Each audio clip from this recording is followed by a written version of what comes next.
Internet एक ऐसी दुनिया जहां हम searching, gaming, learning, streaming, gossips, messaging, calling etcetera etcetera कितना कुछ करते हैं। जब तक हमारा इंटरनेट सर्विस प्रोवाइडर हमें ये वाली चिट्ठी देकर हमें इंटरनेट की दुनिया से बाहर नहीं निकालता।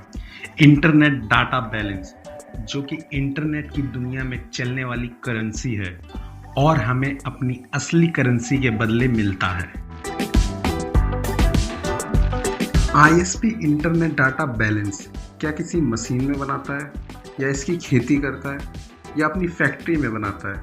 नहीं, इंटरनेट डाटा बैलेंस कोई प्रोडक्ट नहीं है। ये एक सर्विस है जिसकी लिमिटेड कंजप्शन के बाद आपको इंटरनेट की दुनिया में स्लो कर दिया जाता है या तो रोक दिया जाता है, और टॉप अप रिचार्ज करके आपकी ये सर्विस दोबारा चालू कर दी जाती है एक लिमिटेड कंजप्शन वैल्यू के साथ। कंपनी अपने मन मुताबिक इंटरनेट डाटा डिडक्ट करके टॉप अप रिचार्ज से बहुत सारा पैसा कमा सकती नहीं।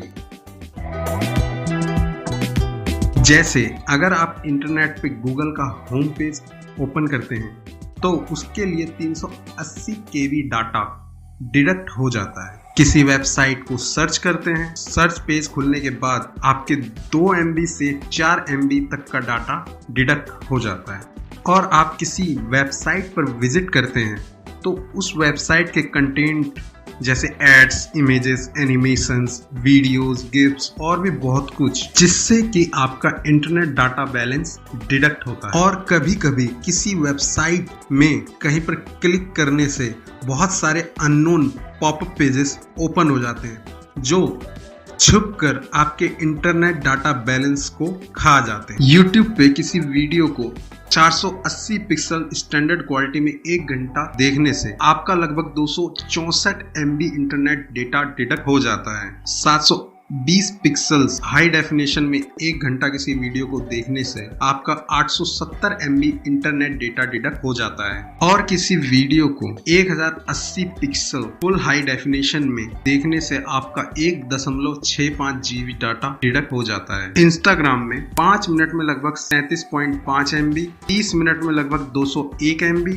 60 मिनट में लगभग 402 MB और 90 मिनट में लगभग 603 MB इंटरनेट डाटा डिडक्ट होता है। ट्विटर में 5 मिनट में लगभग 30 MB डाटा, 30 मिनट में लगभग 180 MB, 60 मिनट में लगभग 360 MB और 90 मिनट में लगभग 580 MB इंटरनेट डाटा डिडक्ट होता है। और अगर आप कोई मैच देख रहे हैं, लाइव स्ट्रीमिंग कर रहे हैं, तो 480 पिक्सल में लगभग 700 MB 1 घंटे में आपका इंटरनेट डाटा खत्म हो जाता है। 720 पिक्सल में लगभग 3 GB इंटरनेट डाटा 1 घंटे में खत्म हो जाता है। 1080 पिक्सल में लगभग 7.2 GB इंटरनेट डेटा खत्म हो जाता है। ऑनलाइन गेमिंग 1 घंटे में लगभग 40 MB से 300 MB तक का इंटरनेट डेटा बैलेंस खा जाता है। अगर आप battle ground mobile India BGMI खेलते हैं तो 1 घंटे में लगभग 50 MB डाटा खत्म हो जाता है। अगर आप फ्री फायर खेलते हैं तो 1 घंटे में लगभग 30.6 MB इंटरनेट डेटा खत्म हो जाता है। और अगर आप COD कॉल ऑफ ड्यूटी खेलते हैं तो 1 घंटे में लगभग 175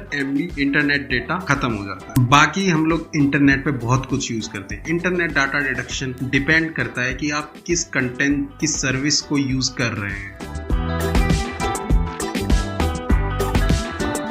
जब टेलीकॉम मार्केट में जियो ने अपनी सर्विस स्टार्ट की तो 1 GB लगभग 5 रुपए में मिलने लगा, जो जियो से पहले लगभग 250 रुपए का मिलता था। और आज भी पूरे इंडिया में 1 GB इंटरनेट डेटा लगभग 5 से 7 रुपए में मिल जाता है, जो कि पूरी दुनिया में सबसे सस्ता, सबसे चीपेस्ट प्राइस है। पर बहुत सोचने के बाद इंटरनेट डाटा कॉस्ट के भविष्य को लेकर मेरे दिमाग में 2 संभावनाएं घूम रही हैं। पहली संभावना, टेलीकॉम कंपनी हर साल अपने प्लान्स में इंक्रीमेंट करती जा रही है। इसके बहुत सारे रीजंस, जैसे नेटवर्क चेन बनाना, coupons, discounts coupons, movie passes, OTT platform की सब्सक्रिप्शन फ्री देना, जिससे डायरेक्टली हमारा इंटरनेट डाटा कॉस्ट बढ़ जा रहा है और भविष्य में भी इंटरनेट डाटा कॉस्ट बढ़ सकता है जब तक कि कोई नई कंपनी मार्केट में आके इंटरनेट डाटा कॉस्ट को आसमान से जमीन पे ना गिरा दे, जैसा कि जियो कंपनी ने अपने स्टार्टिंग डेज में किया था। और दूसरी संभावना, वेब सर्विस कंपटीशन। इंटरनेट पे बहुत सारी वेबसाइट और एप्लीकेशंस जो सेम सर्विस प्रोवाइड करती हैं, बट उनकी डाटा डिडक्शन डिफरेंट होती है। जैसे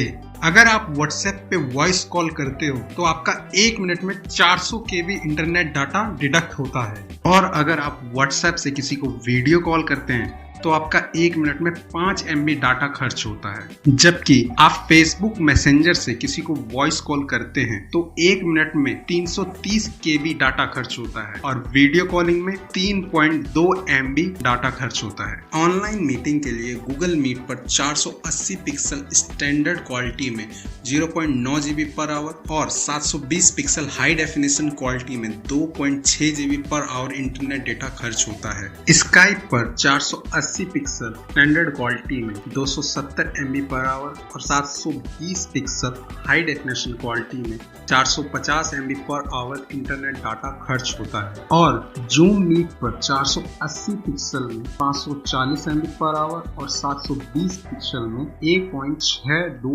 GB per hour internet data खर्च होता है। इंटरनेट पे ऑनलाइन मूवीज देखते हैं जैसे नेटफ्लिक्स से, डिज्नी+ हॉटस्टार से या अमेज़न प्राइम वीडियो से, तो भी आपका डाटा डिडक्शन डिफरेंट होता है। जैसे नेटफ्लिक्स से 480 पिक्सल स्टैंडर्ड क्वालिटी में 300 MB पर आवर और 720 पिक्सल हाई डेफिनेशन क्वालिटी में 700 MB per hour internet data खर्च होता है। डिज्नी+ हॉटस्टार में 480 पिक्सल में 390 MB पर आवर और 720 पिक्सल में 639 MB per hour internet data खर्च होता है। अमेज़न प्राइम वीडियो में 480 पिक्सल में 390 MB पर आवर और 720 पिक्सल में लगभग 740 MB per hour internet data खर्च होता है। ऐसे ही इंटरनेट पे बहुत सारी ऐसी वेबसाइट्स और इंटरनेट एप्लीकेशंस हैं जो सेम सर्विसेज जैसे music, movies, entertaining, learning, news, informatic और भी बहुत सारी सर्विसेज प्रोवाइड करती है, बट डाटा डिडक्शन डिफरेंट होता है। और भविष्य में इंटरनेट डाटा कॉस्ट बढ़ेगा या घटेगा कुछ कह नहीं सकते, लेकिन इस तरीके के वेब कंपटीशन से इंटरनेट डाटा डिडक्शन जरूर कम हो।